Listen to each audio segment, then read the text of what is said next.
11 मार्च 2011 एक ऐसा दिन जो इतिहास में हमेशा याद रखा जाएगा। इस दिन जापान ने एक ऐसी प्राकृतिक आपदा का सामना किया जिसने पूरे देश को हिलाकर रख दिया। दुनिया ने डर के मारे देखा जब एक बहुत बड़ा भूकंप आया। इस भूकंप ने न केवल इमारतों को हिलाया बल्कि लोगों के दिलों में भी डर पैदा कर दिया। और उसके बाद एक भयानक सुनामी ने जापान के पूर्वी तट पर हमला कर दिया। यह सुनामी इतनी शक्तिशाली थी कि इसने सब कुछ अपने रास्ते में बहा दिया। यह कोई आम लहर नहीं थी, यह कुदरत का ऐसा कहर था जैसा पहले कभी नहीं देखा गया था। इसकी ताकत ने सब कुछ तहस नहस कर दिया, जो अपने पीछे सिर्फ बर्बादी छोड़ गया। घर, इमारतें और जीवन सब कुछ इस विनाशकारी लहर के आगे बेबस हो गए। समुद्र की यह बेरहम ताकत इतनी तेजी से आई जिसने हमें याद दिलाया कि प्रकृति कितनी शक्तिशाली है। इसने हमें यह भी सिखाया कि हम कितने असहाय हो सकते हैं। दोपहर के 2:46 पर जापान के नीचे जमीन जोर से कांपने लगी। यह भूकंप इतना शक्तिशाली था कि इसका असर दूर दूर तक महसूस किया गया। 9.0 की तीव्रता वाला भूकंप, जो अब तक के सबसे शक्तिशाली भूकंपों में से एक था, जापान के मुख्य द्वीप होन्शु के तट पर आया। इसने पूरे क्षेत्र को हिलाकर रख दिया। इस भूकंप को बाद में ग्रेट ईस्ट जापान भूकंप के नाम से जाना गया और यह इतिहास में दर्ज हो गया। और यह उन घटनाओं की शुरुआत थी जिसने देश का नक्शा और लोगों का मन हमेशा के लिए बदल दिया। इस आपदा ने जापान को फिर से खड़ा होने की चुनौती दी और लोगों ने एकजुट होकर इस चुनौती का सामना किया। इस भयानक भूकंप का केंद्र तोहोकू के ओशिका प्रायद्वीप से लगभग 70 किलोमीटर पूर्व में, जो जापान के पूर्वी तट के पास स्थित है, समुद्र तल से लगभग 30 किलोमीटर नीचे था। यह गहराई इतनी कम थी कि भूकंप की ऊर्जा सीधे समुद्र तल तक पहुंच गई। यह कम गहराई भूकंप की जबरदस्त ताकत के साथ मिलकर समुद्र तल के एक बड़े हिस्से को हिला गई, जिससे समुद्र की सतह पर भारी उथल पुथल मच गई, जिससे लाखों टन पानी ऊपर की ओर उठ गया। इस पानी के विस्थापन ने समुद्र में एक विशाल लहरों की श्रृंखला को जन्म दिया। पानी के इस अचानक विस्थापन ने कई विशाल लहरें पैदा की जो तेजी से तट की ओर बढ़ने लगी, जिससे एक ऐसी सुनामी बनी जिसकी कल्पना भी नहीं की जा सकती थी। ये लहरें इतनी ऊंची और शक्तिशाली थीं कि उन्होंने तटीय इलाकों को तहस नहस कर दिया। भूकंप से निकली ऊर्जा थाउजेंडों परमाणु बमों के विस्फोट के बराबर थी। इस ऊर्जा ने समुद्र के नीचे और सतह पर भारी तबाही मचाई। ऊर्जा की इस भारी मात्रा ने पृथ्वी की परत में कंपन पैदा कर दिया, जिससे जमीन में दरारें पड़ गईं और सतह पर भारी हलचल मच गई, जिससे इमारतें हिल गईं, पुल गिर गए और सड़कों पर दरारें आ गईं और एक बड़े इलाके में जमीन खिसकने लगी। भूस्खलन ने कई गांवों और कस्बों को अपनी चपेट में ले लिया। तटीय इलाकों को भूकंप के कहर का सबसे ज्यादा सामना करना पड़ा, क्योंकि समुद्र तल के हिलने से जानलेवा सुनामी शुरू हो गई।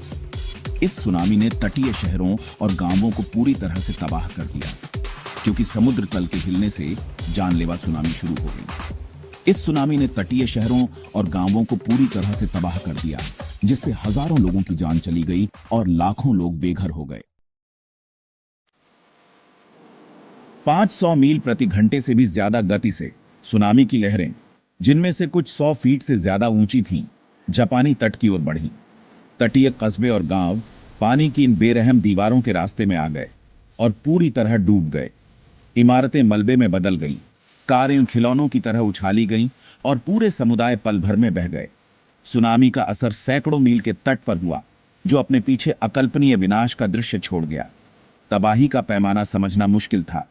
कभी जाना पहचाना तट अब पहचान से बाहर था, जो प्रकृति के प्रकोप की भयानक शक्ति का प्रमाण था। चौथा भाग, खंडहरों में शहर तबाही का मानवीय नुकसान। सबसे ज्यादा प्रभावित शहरों में मियागी प्रांत का सेंडाई शहर था। सुनामी मीलों अंदर तक घुस गई, जिससे पूरे इलाके जलमग्न हो गए और मलबे और निराशा का मंजर छा गया। थाउजेंडों घर तबाह हो गए, व्यवसाय खत्म हो गए और जरूरी बुनियादी ढांचा चरमरा गया। कभी जिंदगी से भरपूर ये शहर तबाही के मैदान में बदल गया।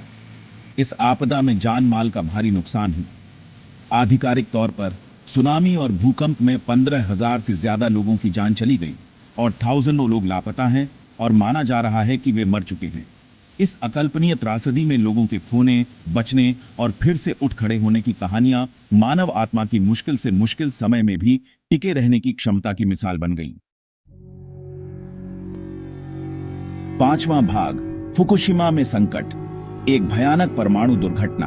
मानो भूकंप और सुनामी ही काफी नहीं थे, फुकुशिमा दाइची परमाणु ऊर्जा संयंत्र में आए संकट ने आपदा को और भी भयानक बना दिया।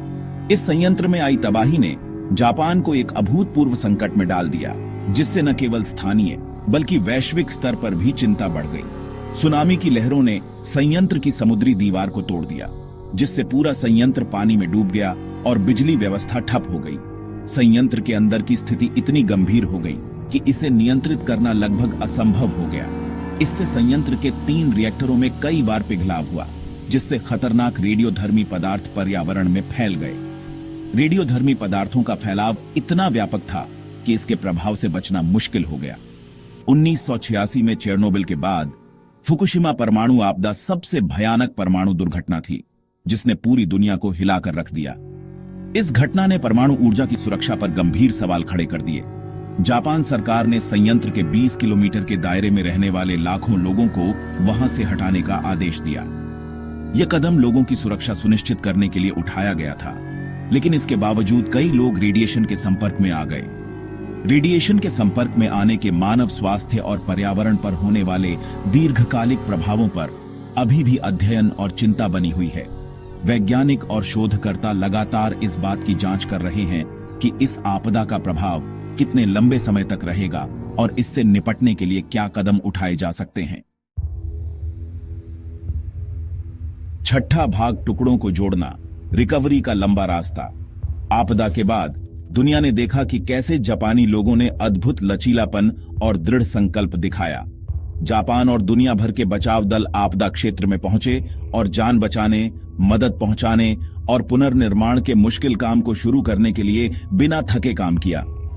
जापान सरकार ने बुनियादी ढांचे के पुनर्निर्माण, विस्थापित निवासियों के लिए आवास उपलब्ध कराने और संघर्ष कर रहे व्यवसायों को समर्थन देने के लिए अरबों डॉलर खर्च करके एक बड़ा पुनर्निर्माण अभियान शुरू किया।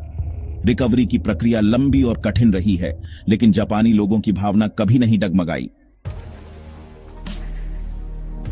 7वां भाग, फिर कभी नहीं, सीखे गए सबक और लचीलेपन की विरासत। 2011 की जापान सुनामी एक अभूतपूर्व पैमाने की आपदा थी, जिसने देश और दुनिया पर एक अमिट छाप छोड़ी। इसने हमें प्रकृति की विनाशकारी शक्ति और आपदा की तैयारी के महत्व को याद दिलाया। इस त्रासदी से सीखे गए सबक का दुनिया भर में आपदा प्रबंधन रणनीतियों पर गहरा प्रभाव पड़ा है। भूकंप और सुनामी के लिए बेहतर पूर्व चेतावनी प्रणालियों से लेकर परमाणु ऊर्जा संयंत्रों के लिए बेहतर सुरक्षा नियमों तक, दुनिया ने जापान के अनुभव से बहुमूल्य सबक सीखा। इस आपदा ने आपदा की तैयारी, जोखिम कम करने और सामुदायिक लचीलेपन में प्रगति को बढ़ावा दिया, यह सुनिश्चित करते हुए कि मरने वालों की यादें एक सुरक्षित और ज्यादा लचीले भविष्य के लिए प्रेरणा का काम करें।